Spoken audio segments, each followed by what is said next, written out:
요즘 스트레스 정말 피할 수 없는 숙제 같죠? 근데요, 이걸 어떻게 다루느냐에 따라서 우리 삶이 진짜 확 달라질 수 있거든요? 그래서 오늘 이 스트레스를 제대로 정복하고 좀 더 행복해질 수 있는 아주 명확한 3단계 처방전을 같이 한번 살펴보려고 합니다. 자, 시작해볼까요? 아침이 오는 게 즐거워진다, 이 말. 정말 많은 걸 생각하게 하죠. 이 한마디가 사실은 힘든 시간에서 벗어나서 행복을 다시 찾았다는 정말 강력한 신호거든요. 생각해보면 그렇잖아요. 정말 우울할 땐 아침에 눈 뜨는 것 자체가 두렵고 반대로 행복할 땐 아침이 오는 게 그렇게 기다려지고요. 그런데 말이죠. 이렇게 희망적인 대사와는 좀 다르게 우리가 발딛고 있는 현실은 사실 그렇게 밝지만은 않아요. 여기 OECD 데이터를 보면 자살률은 가장 높고 행복지수는 가장 낮죠. 이 숫자들이 우리에게 뭘 말해주고 있을까요? 바로 우리가 이 스트레스 문제를 더 이상 그냥 보고만 있을 수는 없다는 겁니다. 자, 그럼 스트레스를 해결하려면 일단 그 녀석의 정체부터 제대로 알아야겠죠? 우리가 보통 스트레스 받아 이렇게 한마디로 퉁쳐서 말하잖아요. 근데 사실 그 안에는 정말 중요한 두 가지 개념이 숨어 있어요. 이걸 구분하는 데서부터 모든 해결책이 시작됩니다. 보통 우리가 스트레스의 원인이랑 그로 인한 반응을 좀 헷갈려서 쓰는 경우가 많아요. 보세요. 스트레스 원인이라는 건 과로라든지 감정적인 소모라든지 이렇게 밖에서 오는 자극 같은 거고요. 스트레스 반응은 그 자극 때문에 우리 몸과 마음에 나타나는 증상인 거죠. 그러니까 진짜 중요한 핵심은 이거예요. 스트레스는 외부 사건 그 자체가 아니라 그 사건에 대한 나의 내부적인 반응이라는 거요. 우리 몸은요, 스트레스를 받으면 딱 3단계로 반응해요. 처음에는 경고기, 일종의 비상벨을 울리는 거죠. 그 다음엔 스트레스랑 맞서 싸우는 저항기 단계로 들어가요. 근데 여기서 진짜 놀라운 게 뭐냐면요.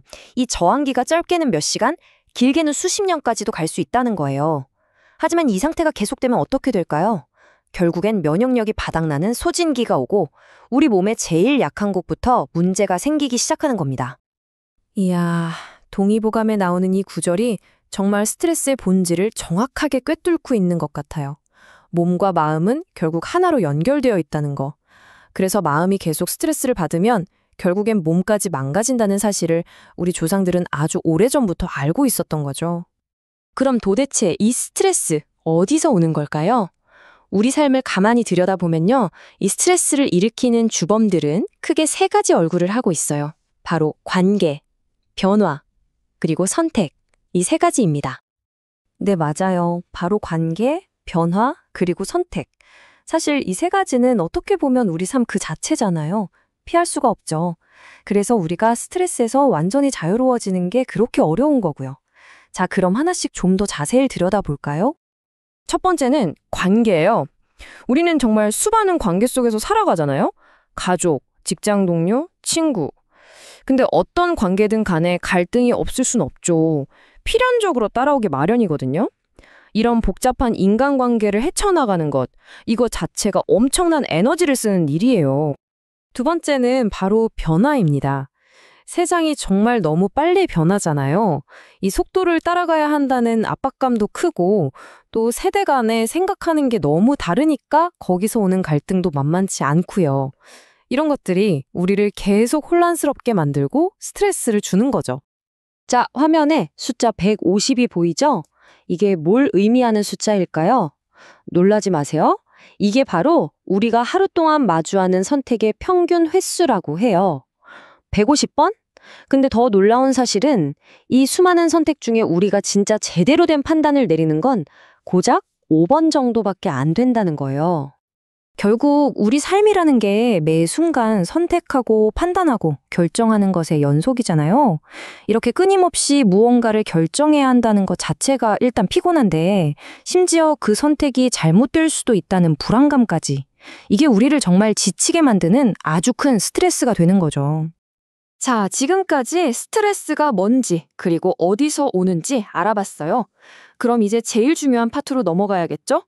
이 스트레스를 실제로 어떻게 다룰 수 있는지 아주 구체적이고 현실적인 3단계 처방전을 알려드릴게요. 그 해법은 바로 이 세 가지입니다. 첫째, 평가하기. 둘째, 관리하기. 그리고 마지막, 내려놓기. 어때요? 아주 간단하고 명확하죠? 자, 이 세 단계를 하나씩 한번 뜯어보겠습니다. 첫 번째 단계는 평가하기예요. 이게 뭐냐면 지금 나를 힘들게 하는 스트레스의 진짜 원인이 뭔지, 그리고 그 스트레스 때문에 내 몸이 힘든지 아니면 마음이 더 힘든지 이걸 먼저 차분하게 들여다보는 거예요. 여기서부터 모든 해결이 시작됩니다. 두 번째는 관리하기입니다. 요즘 시대의 스트레스 관리는요, 그냥 하면 좋은 게 아니라 꼭 필요한 생존 기술이에요.